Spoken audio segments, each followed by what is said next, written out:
We talk about Sean Combs, like, this guy, he's like the definition of success, right? Like, he's got that hustle.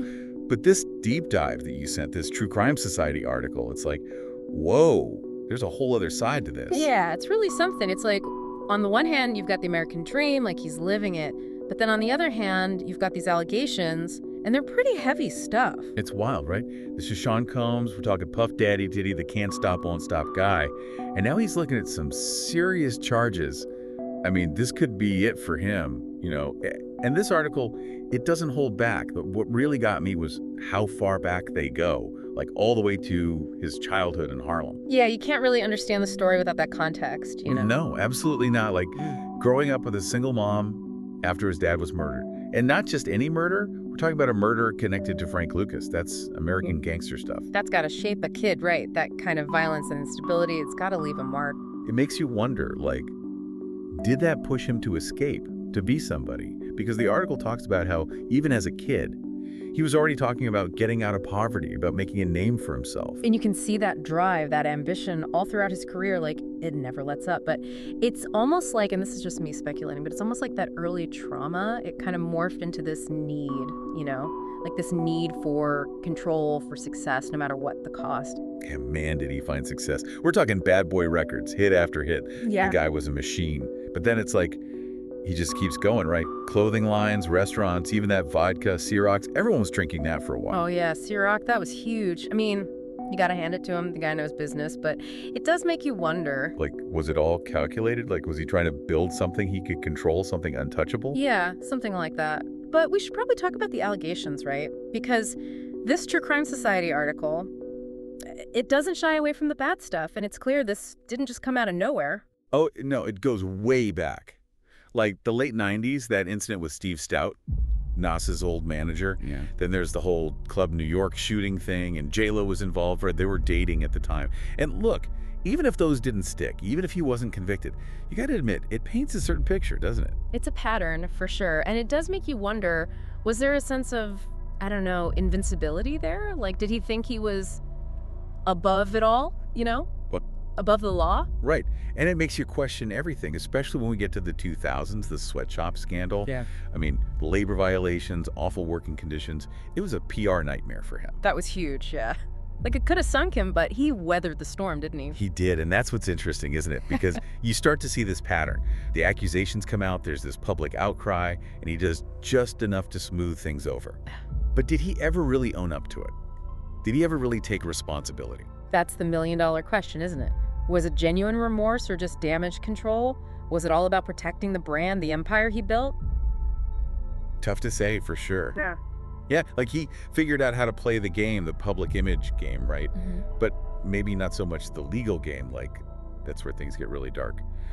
2023, the Cassie Ventura lawsuit, that was a bombshell. His girlfriend, right? Yeah. They were together for years. And what she was claiming, I mean, it was really disturbing stuff. Yeah, this wasn't just business stuff, like this was personal, and it got ugly. Physical abuse, even rape. She said he forced her into sex work. It's like, this is the same guy who makes all those catchy songs. It's hard to believe. It really makes you question everything you think you know about someone.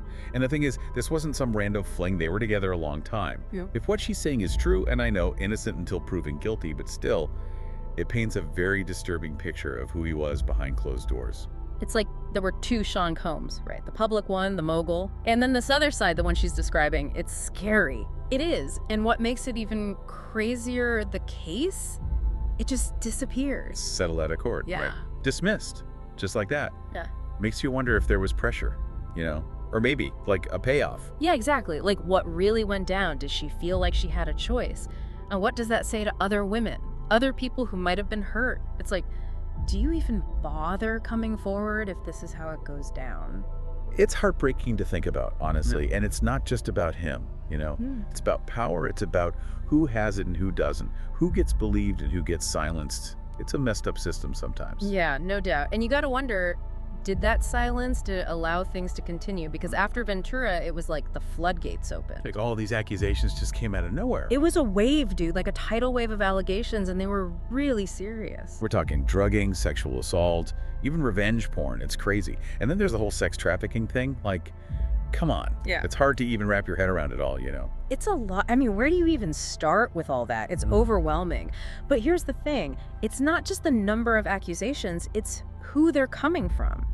These aren't just random people. These are people he knew, people he worked with, colleagues, employees, even other artists. Aaron Hall came forward. Aaron Hall, wait, like the singer? Yeah, man. He said he was involved in an assault with Combs back in the 90s. And that's the thing. It ties all these recent allegations to a much bigger picture. It's like, this wasn't just a few isolated incidents. This goes back years, decades even. Different times, different situations, but the same kind of behavior, allegedly. So are we supposed to believe that all these people are making it up? Like it's all one big conspiracy against Sean Combs? I mean, come on. That's the question, right? It's a lot of smoke, that's for sure. And where there's smoke, well, you know the rest. Right. But we also have to remember, he says he's innocent. And until he's proven guilty in a court of law, we have to at least consider that possibility. Absolutely. Innocent until proven guilty, that's how it works. But even so, the charges he's facing now, they're not messing around, man. We're not talking about some slap on the wrist. These are serious accusations. Racketeering, sex trafficking, Yeah. transporting people for prostitution. I mean, this is the big leagues, right? This isn't just a PR problem anymore. Not at all. This is the real deal. And the fact that he's being held without bail, I mean, they offered $50 million. $50 million. And they still said no. 50 million, that's insane. They must have something big, right? They must have something, because that's practically unheard of. Especially with that kind of money on the table, it really makes you wonder what the prosecution has up their sleeve, you know? So they're gonna use everything. Like even the stuff he wasn't convicted for. It's possible, yeah. I mean, they could try to make it about a pattern, you know? Like, this wasn't just a one-time thing. It's how he operates. But isn't that like kind of risky? Legally? I mean, Oh, for sure. It's a gamble. You run the risk of the jury being swayed, you know? They hear all these stories, even if they're not about this specific case. And it's like, well, he must be guilty of something, right? right. And the defense, they jump all over that. They'd say it's just character assassination, trying to distract from the fact that they don't have a slam dunk case for the current charges. So it's a high wire act for both sides then. This could go either way. But if he is found guilty, I mean, this could be huge, right? Like a message that nobody's above the law, not even Diddy. No doubt. Especially in the music industry, that would be huge, like a real turning point, you know? Finally holding people accountable. But if he's found innocent, I mean, that's a tough one too. Oh, yeah. That's where it gets really complicated. Like all his accusers, it's like their stories get swept under the rug. And it kind of feels like the system failed them, you know? Yeah, it can definitely feel that way. And for someone who might be thinking of coming forward, seeing that, it could make them think twice, you know? Like, why bother? Exactly. And it just perpetuates that cycle of silence. Yeah. You know? And not just in music, in all sorts of industries where people have power. It's a tough reality, no doubt. And this whole case, it's a lot to process. It really is. I mean, this is Sean Combs. We grew up with his music, you know? The parties, the videos, the whole image. And now this. It's like there's a whole other side we never saw, right? exactly. And it makes you wonder how much we really know about anyone, you know? Like what goes on behind closed doors? Who are these people really? That's the thing about image, right? It's all constructed. And Yeah. sometimes the truth, it's a lot uglier than what we see on the surface. It's true. Well, I guess we'll have to wait and see what the courts decide. But this whole thing, it really makes you think, doesn't it? It does. About power, about justice, about who we choose to believe, and about how far we're willing to go to uncover the truth. It's a lot to unpack. So to everyone listening, thanks for joining us on this deep dive. It's a complicated story and there's still a lot we don't know. But one thing's for sure, this is a conversation that needs to continue. Absolutely. Don't let this be the end of it. Keep asking questions, keep listening to survivors, and most importantly, keep demanding better, because everyone deserves justice. That's right. All right, until next time, stay curious, stay informed, and stay engaged.